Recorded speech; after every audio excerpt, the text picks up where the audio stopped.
Hello everyone, this is Farhan. अगर आप अपने घर का इंटीरियर प्लान कर रहे हैं तो ये वीडियो आपके लिए सबसे बेस्ट होने वाली है। मैं इस वीडियो में बताने वाला हूँ कि वर्क स्टार्ट करने से पहले आपको किन 3 चीज़ों का ध्यान रखना है।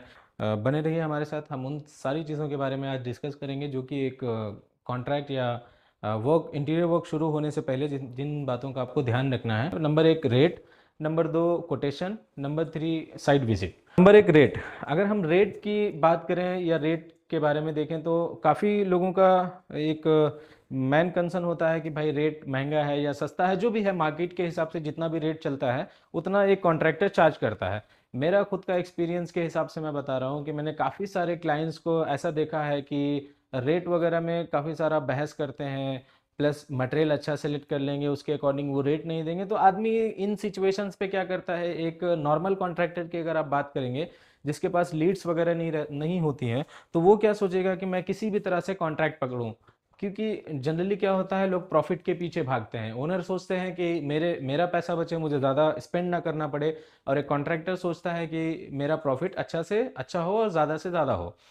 तो बीच में क्या बात आती है कि अगर ज़्यादा प्रॉफिट देखने के चक्कर में कॉन्ट्रैक्टर क्या करता है कि कम अच्छा मटेरियल यूज़ नहीं करता है, या फिर अच्छे से फिनिशिंग काम की नहीं होती है, या वो ऐसे लेबर पकड़ेगा जिनको कम पैसा देना पड़े। और कम पैसे का मतलब आप खुद ही समझदार हैं, उतना आप समझते हैं कि कम पैसे का मतलब क्या होता है। जिस चीज़ का प्रॉपर रेट है वो आप उतने ही रेट पे लगाइएगा। कॉन्ट्रैक्टर से भी मैं ये निवेदन करूंगा कि भाई ज़्यादा रेट कम करने के चक्कर में या ज़्यादा काम पकड़ने के चक्कर में आप रेट कम मत कीजिए, आप मटेरियल क्वालिटी मत कम कीजिए। क्योंकि कहीं ना कहीं इसके पीछे सेफ्टी कंसर्न का भी एक बहुत बड़ा रीज़न होता है। सीलिंग वगैरह के जैसे आप करते हैं तो उसमें इलेक्ट्रिसिटी वगैरह ट्रांसफ़र हो जाती है, बाद में शॉर्ट सर्किट हो जाता है, घर में पूरा वॉल्स में करंट आ जाता है। तो ये सब होता है कि काम अच्छे से ना होने की वजह से। बहुत सारे लोग क्या करते हैं, अनप्रोफेशनल जो होते हैं लेबर्स, वो लोग ड्रिलिंग वगैरह देख के नहीं करते हैं। वायर्स वगैरह के सेक्शन पे ड्रिलिंग कर देंगे फैन लगाने के लिए, या चैनल्स वगैरह फिक्स करने के लिए वायर्स पे ड्रिल कर देंगे। बाद में शॉर्ट सर्किट होता है और फ्लैट में करंट वगैरह आने लगता है। तो इन चीज़ों का कॉन्ट्रैक्टर भाई या जो भी मेरे लेबर लोग हैं वो लोग ध्यान रखें, खासकर ज़रूरी है ये। अब बात करते हैं हम रेट्स का मैन रीज़न क्या होता है। रेट्स का मैन रीज़न ये होता है कि ओनर क्या सोचते हैं कि मुझे कम प्राइस में पड़े, और लेबर क्या सोचता है मुझे ज़्यादा से ज़्यादा रेट पड़े। मैं आपको बेसिकली एक चीज़ गारंटीड बता दूं, मार्केट का जो रेट चल रहा है वो 50 to 60 रुपीज़ पर स्क्वायर फीट है।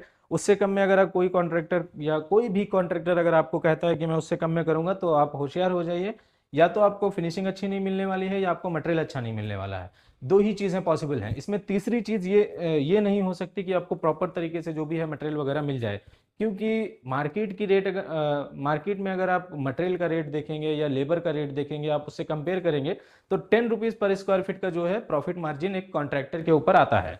दूसरी चीज़ क्या कर सकते हैं, पॉइंट वेज में जो कमी आती है वो रेट्स की वजह से ही आती है। आजकल मार्केट में बहुत सारे डुप्लीकेट चैनल्स वगैरह भी चलने लगे हैं, जिसका वो प्रिंटेड चैनल्स आते हैं और बाकी सारी चीज़ें भी होती हैं। तो इन सब चीज़ों के बारे में अगर आपको वीडियो चाहिए तो मैं नेक्स्ट वीडियो का टॉपिक आप कमेंट कीजिए, मैं उस टॉपिक पे आपको नेक्स्ट वीडियो करके दे दूंगा, आपको सैंपल्स के साथ में सारी चीज़ें बता दूंगा, तो जिससे आपको बेटर आइडिया लग पाएगा। दूसरी चीज़ हम बात करते हैं कोटेशन का। नॉर्मली क्या होता है कि जब एक कॉन्ट्रैक्टर और ओनर के बीच में बात होती है या क्लाइंट के बीच में बात होती है, तो लोग ऐसे ही जबान जबान पे बात करके वो बातों पे काम स्टार्ट कर देते हैं। बाद में क्या होता है कि कॉन्ट्रैक्टर कुछ दूसरा सोच के ले आता है, ओनर कुछ दूसरा एक्सपेक्ट करते हैं, क्लाइंट्स कुछ दूसरा चीज़ एक्सपेक्ट करते हैं, तो फिर बाद में बहुत ज़्यादा प्रॉब्लम खड़ी हो जाती है। कॉन्ट्रैक्टर का पैसा रुक जाता है, क्लाइंट का काम नहीं हो पाता है। तो ये प्रॉब्लम ना आए, इसके लिए मैं रिकमेंड करूंगा कि आप प्रॉपर वे में कोटेशन बनाइएगा। कैसे बनाना है, जैसे कि हमने बात किया कि हमारा 60 रुपीज़ पर स्क्वायर फीट है, 1200 स्क्वायर फीट काम है। तो उसके अकॉर्डिंग मैं कौन सा मटेरियल यूज़ करूंगा, कितना दिन लगेगा, कितना टाइम लगेगा, डेली बेसिस पे कितने लोग वर्क करेंगे, कितना छुट्टी रहेगा उसके बीच में। ठीक है, कभी कभार एक आध छुट्टियां जो है हो जाती हैं हेल्थ इश्यूज़ की वजह से, और थोड़ी चीज़ें ऐसी होती हैं कि जो टाइम पे मैनेज नहीं हो पाती हैं। तो इस चीज़ का ओनर्स भी ध्यान रखें, ज़्यादा प्रेशर मत डालिए किसी के ऊपर। प्रेशर में फिर आपका ही काम खराब होगा, कोई दूसरा इसमें जिम्मेदार नहीं होता है। एक चीज़ तो सबसे ज़्यादा ध्यान रखिए कि कोटेशन देने से पहले डिज़ाइन सेलेक्ट करवा लीजिएगा। बिना डिज़ाइन के आप कोटेशन मत दीजिए या मत लीजिए। क्लाइंट्स लोग को भी मैं यही बोलूँगा कि बिना डिज़ाइन के आप किसी से भी कोटेशन मत लीजिएगा। तो डिज़ाइन सेलेक्ट करना सबसे ज़्यादा ज़रूरी है। डिज़ाइन सेलेक्ट करने के बाद आप प्रॉपर कोटेशन बना के दीजिए, उसमें कितना दिन काम चलेगा, कौन कौन कितने आदमी काम करेंगे, उसके बाद में डिज़ाइन लमसम में बेस है या स्क्वायर फीट में बेस है वो, उसके बाद में आप पूरा एरिया कैलकुलेट करके मेंशन करिए कि हाँ इतना एरिया है, इतने स्क्वायर फीट के हिसाब से ये इतना प्राइस आया है।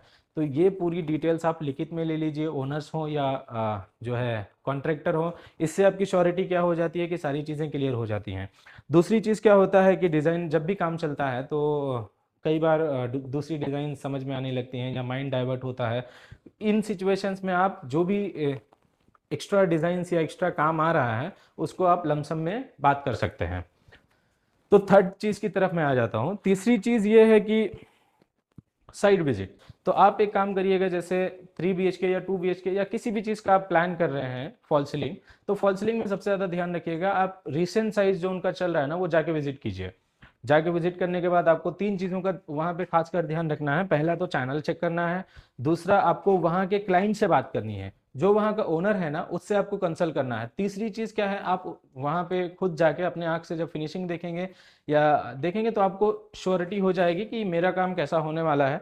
तो साइट विजिट करना बहुत इंपॉर्टेंट है, बहुत इंपॉर्टेंट है और बहुत इंपॉर्टेंट है। मैं 90% यही कहूँगा कि लोग जिनका काम खराब होता है या जो लोग परेशान होते हैं इसके पीछे पुराना साइट विजिट करना ही उनकी सबसे बड़ी गलती होती है कि वो लोग नहीं करते हैं, उसकी वजह से फिर लास्ट में आपको इतनी सारी प्रॉब्लम्स खड़ी हो जाती हैं।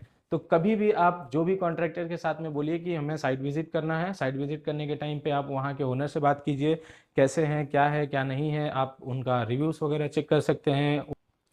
अगर आपको हैदराबाद में इन चीज़ों की रिक्वायरमेंट है, fall ceiling, painting and electrical से रिलेटेड कुछ भी आपको जानना है, तो मेरे दिए गए नंबर पर आप व्हाट्सअप कर सकते हैं, मुझे कॉल कर सकते हैं और आप अपना साइट विजिट बुक कर सकते हैं। मिलता हूँ मैं नेक्स्ट वीडियो में। धन्यवाद।